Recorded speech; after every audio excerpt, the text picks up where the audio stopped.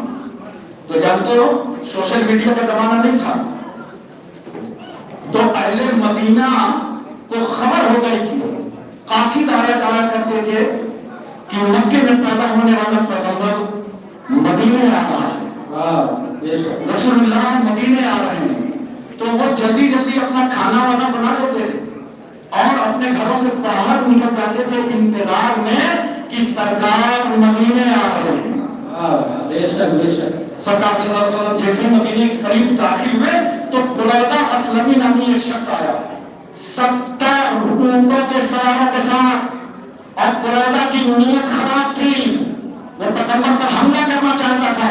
مگر سرکار صلی اللہ علیہ وسلم کے قریب آیا اور چہرے رسول دیکھا محبت سے, چہرے مصطفیٰ دیکھا. نبی کا چہرہ یہ ایسا تھا, دشمن دیکھتے تھے تو کلمہ پڑھنے لگتے تھے. سرکار کا چہرہ دیکھا تو کہتا ہے یا رسول اللہ, آیا دوسرے علاقے سے تھا مگر بات کیجیے کلمہ اشہد ان لا الہ الا اللہ و اشہد ان محمد عبدہ و رسولہ. قرآن اسلامی سمجھ گیا یہ چہرہ حملہ کرنے کے لیے نہیں ہے, یہ چہرہ تو ماندے کی نظروں سے درشن کرنے کے لیے. کلمہ پڑھ کے مسلمان ہو گیا. اب قرآن پوچھ رہا ہے, کہتا ہے یا رسول اللہ آپ کہاں جا رہے ہیں؟ نبی کریم صلی اللہ علیہ وسلم فرماتے ہیں بریدہ میں مدینے جا رہا ہوں. کہا رسول اللہ میری آرزو ہے کہ جب آپ مدینے داخل ہوں تو میرے ہاتھ میں ایک جھنڈا ہو اور میں آگے آگے استقبال کر کے جھنڈے کو لے کر کے چلوں.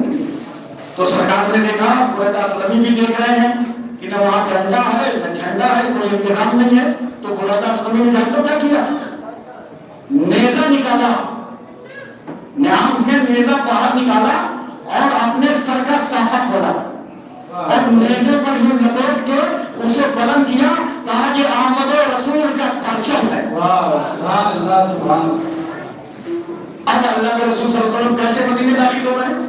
کیا شان ہے میرے پیغمبر کی.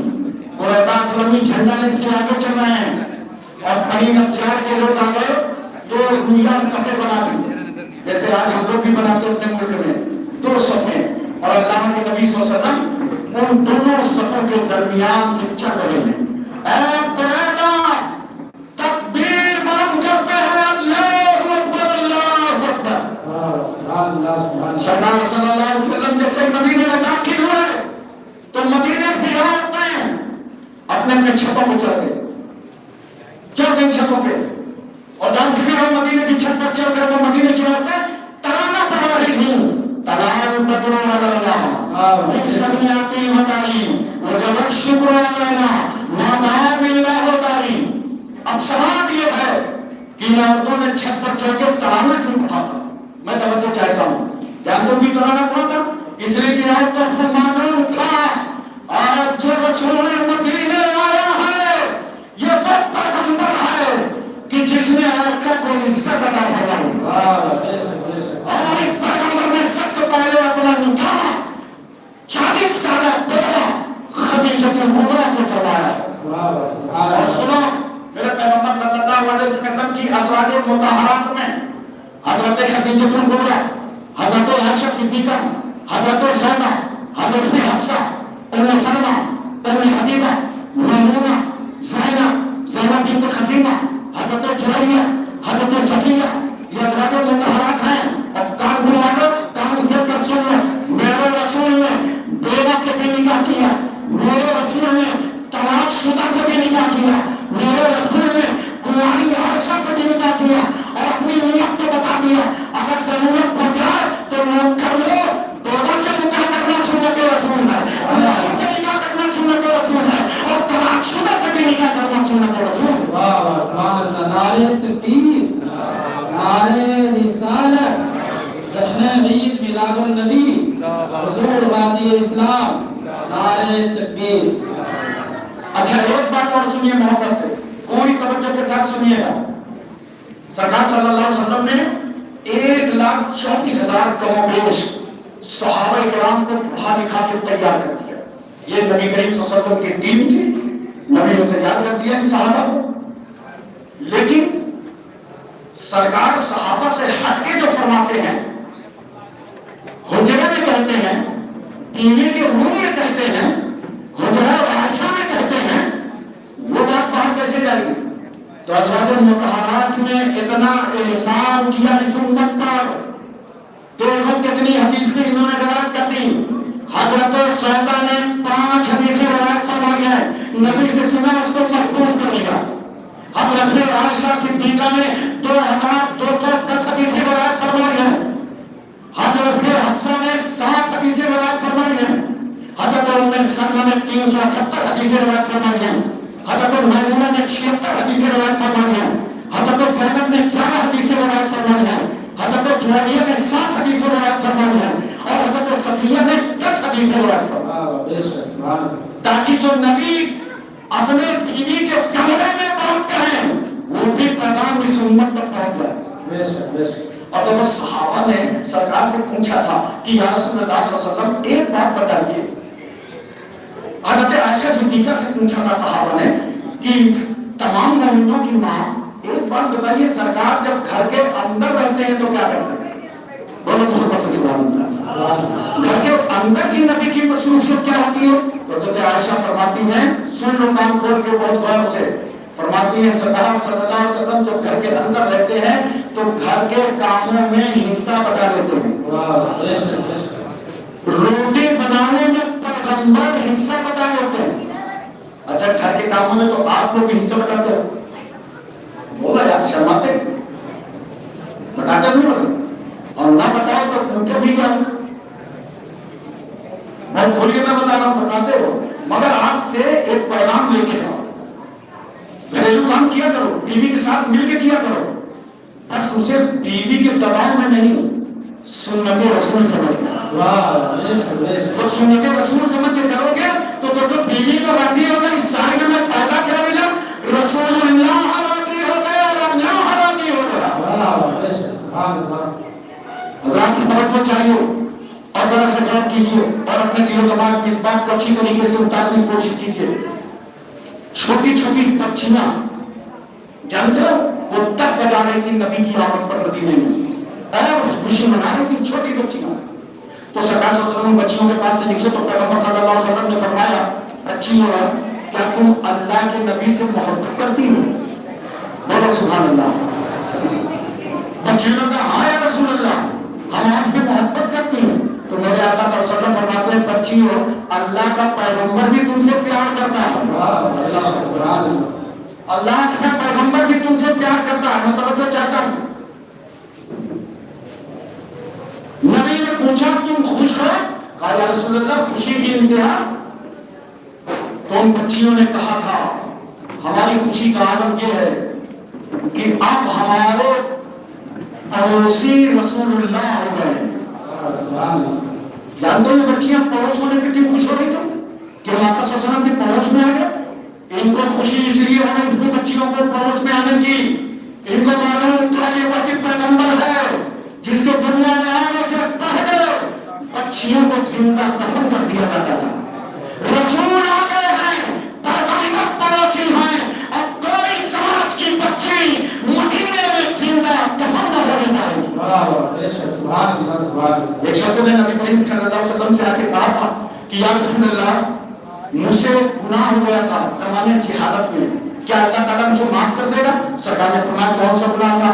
کہا یا رسول اللہ یہ عرب کے لوگ کیا کرتے تھے، ان کے گھر میں جب بچی پیدا ہوتی تھی تو 2-4 سال کے بعد اسے لے جاتے اور قبر تیار کر کے زندہ دفن کر کے چلے آتے تھے۔